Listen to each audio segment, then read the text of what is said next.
and we're going to be able to break down the entire schedule and figure out if the Raiders are going to win. How much are they going to win? And I did, get the chance to take a look at a leak of the schedule prior to it being released, and I think the Raiders actually have a schedule that is pretty favorable to them, and I think it's quite possible they sneak into the playoffs the way this schedule is aligned. And we're going to break down week to week exactly what's happening. Guys, make sure to like this video if you have not yet. Subscribe to this channel, of course, for more Raiders content. What is starting off week 1, Sunday, September 10th, 1:25 p.m. Pacific time? The Raiders open up against, Russell Wilson and the Denver Broncos, Mr. Unlimited. Yes, Russell Wilson, the cornball, who has had a rough time over there with the Denver Broncos, now with Sean Payton. The Raiders are opening up and they're traveling to Denver. Now, the Raiders tend to sweep the Denver Broncos quite often, so I don't think they're going to have too much trouble in the opening weeks. And think about it. The Raiders, yes, they have a change at quarterback, but there's a lot of carryover from last year. The Denver Broncos, Sean Payton, it's a new coach with new players that he's getting used to. Is he even fully bought in with Russell Wilson? Jarrett Stidham, however, former Raiders quarterback, is the backup quarterback for the Denver Broncos. Maybe he can give some intel to Sean Payton that would help, expose Josh McDaniels' offense so the Broncos have some edge here. Broncos do typically have a good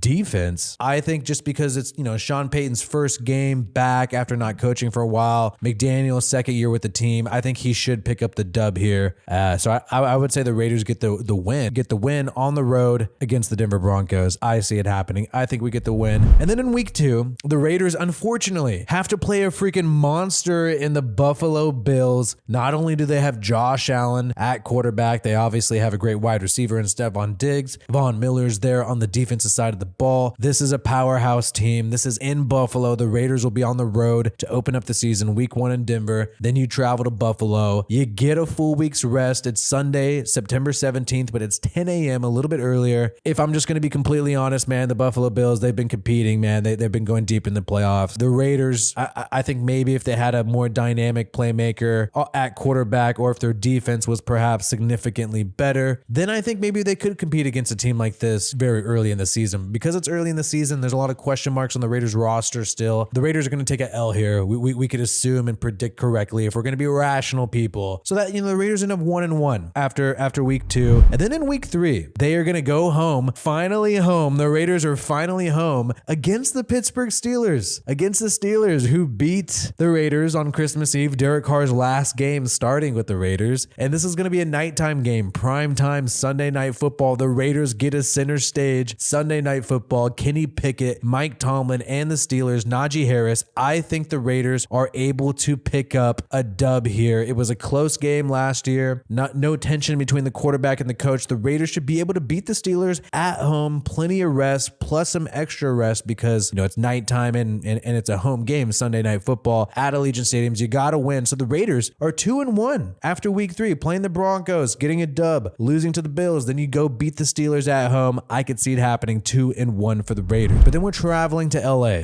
Do we still have the same home field advantage in LA? Maybe not. Who knows? The Chargers are rising. They're getting better as well, just like we've gotten better. But who knows, man? They ultimately have a great playmaker. Even though I don't like the guy, I don't root for the guy, Herbert at quarterback. They had injuries to J.C. Jackson last year and at the wide receiver position. Maybe DeAndre Carter could give the Raiders intel. But I see us going 1-1 with the Chargers. We win 1, they win 1. So because the Chargers are at home, I'm going to give the L to the Raiders here, and I'm going to say 2-2 right now after week 4. But that's not bad when you have that type of schedule early on. And then you go back home. You're home at Allegiant Stadium, get some more time off. You get 8 days because it's Monday, October 9th against the Green Bay Packers at home, and Jordan Love, Devontae Adams playing against his former team. I think the Raiders get a win here at home. A DA is going to be motivated. I don't think the Packers are going to be great with Jordan Love. I think they're going to take a step back. A lot of people are trying to hate on Rodgers, but Jordan Love's not as good as Rodgers. But hey, 2 primetime games within the first 5 weeks, ESPN and Sunday Night Football. Then the next week, you go out there, shorter week, 1 day less, play the New England Patriots, but you're at home. Raiders beat the Patriots last year. Yes, it was by a miracle, but I think Mac Jones and the Patriots continue to decline. Bill Belichick, I don't know if he's the same anymore. This is a toss-up for me. I could see the Raiders taking an L here. I have them at a 3-2 record going into this game. I'm going to go ahead and say, I'm going to be nice with my prediction. I'm going to go go ahead and say 4-2. They get the victory at home against the Patriots, and maybe Jacoby Myers can give us some intel on what the Patriots like to do. And the Patriots, I just feel like they don't have many weapons. Juju Smith-Schuster, is he really going to be the guy? I don't think. Now, the traveling to Chicago to face the Bears at 10 a.m. early game, not too short of a week. I'm optimistic about this. The Bears are very much rebuilding for sure. That's very clearly happening. So you have a victory here. You're 2-1, 2-2, 3-2. I'm going 4-2. I could see the Raiders being 5-2, traveling to Soldier Field and beating the Chicago Bears. I could totally. They're a team that's totally rebuilding.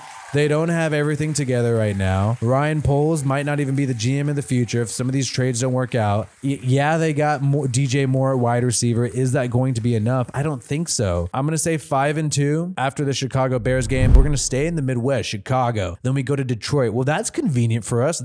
Look, the reason why I'm more optimistic is because I feel like they really helped us out with the schedule. I think the way it's laid out, it gives the Raiders a good amount of rest, and it's very convenient for the Raiders. 5-2, Detroit, though, at home. The Detroit Lions are a team that's rising. Jared Goff is no longer a joke. I see the Lions squeezing out a victory here. They got the home field advantage. They got a great team. They got a defense that keeps getting better. The offense too as well. I don't think is going to take a step back, even though they've lost, running backs like DeAndre Swift and Jamal Williams. I think it's still going to be a great offense. So I'm going to go ahead and give this dub because I've given too many gracious dubs to the Raiders. I'm going to go ahead and give this dub to the Lions. So the Raiders are at 5-3. And then we play at Allegiant Stadium, the New York Giants and Darren Waller. Oh my good. I did not know this. So week 9, we play freaking Waller and the Giants. 1:00 game. Oh, the Giants just went to the playoffs. Brian Dable looks like a monster. Daniel Jones might just save his career. They got Saquon Barkley. Darren Waller, man, I think they believe he's going to stay healthy. I've watched some interviews with the guy. He does seem very motivated to prove the haters wrong. So I think he's going to have this game circled. We know the wife stuff happened where, Waller's wife said that McDaniels wasn't invited to the wedding. So this is going to be definitely a wedding gate game. This is going to be very intense. A lot of emotion. McDaniels, Waller's wife, Kelsey Plume. It's going to be intense. So I think Waller's going to, rap and hip hop and beatbox his way and meditate his way to a victory here in Allegiant Stadium. And I think the Giants get the dub here, if I'm going to be completely honest. So the Raiders sit at a 5-4 record after week 9. And then you play the New York Jets. And look, this is at Allegiant Stadium. Aaron Rodgers versus Devontae Adams. I think Jets fans are going to be traveling from all around the world to go to this game, so I'm not anticipating home field advantage at all.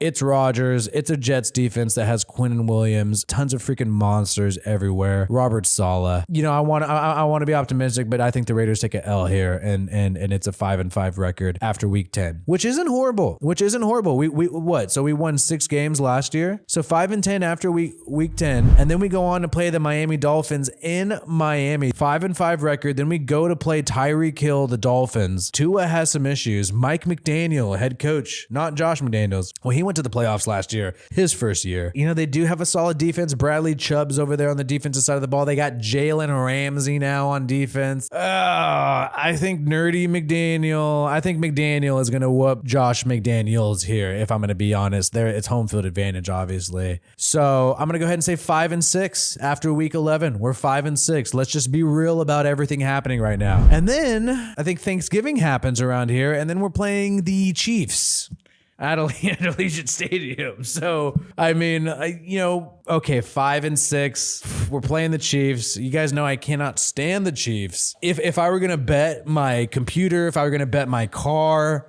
you guys, I've been very generous so far with the record. Let's be honest, dude. We're losing. If we had to bet everything, I don't think you would bet that the Raiders beat the Chiefs on week 12 this year. So 5-7 after week 12. Oh, so Audrey said coaches get the choice to pick their bye weeks. Maybe they chose it to follow the Chiefs game because they're planning on pulling out all the stops. So the bye week after the Chiefs game. So maybe they're going to go all out in this Chiefs game. Then they take the bye. So I'm saying we're going to take an L, but I'm going to be generous. I was generous in the beginning, tough in the middle. Now I'm saying we're taking an L, even though it's at Allegiant Stadium. Look, last time they did Ring Around the Rosie at Allegiant Stadium. So I don't know. You guys tell me. If we're going to be honest, would you really bet your mortgage? Would you really bet your car on this? You probably would. So then we got a bye week, 5-7, and then we play the Vikings, and this is at Allegiant Stadium after a bye week. The Vikings are no joke. Head coach Kevin O'Connell all know what the Vikings made the playoffs last year. Even though it was his first year with the team, I'm going to give us a dub here. I'll give us a dub so we get to 6-7. We beat the Vikings at home after a bye week. Plenty of rest. We're in December, 6-7. And then we lost to the Chargers earlier in the season in LA. Now we're at home. Thursday night football, though, so just 4 days after this Vikings game. Yikes. Guess that was a good time to have a bye. A short week, but I think we still beat the Chargers, staying at home 2 weeks in a row, no travel. We lost to them earlier this season. We're going to win now. So then we're at 7-7, going against the Kansas City Chiefs on Christmas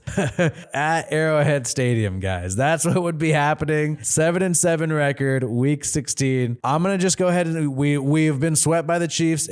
Unless John Gruden's coaching, we've been swept by the Chiefs. So John Gruden, we went 1-for-1 with him in 2020. 2021 under Rich Bisaccia, we got swept. 2022 under McDaniels, we got swept. So I'm going to assume we're going to get swept again.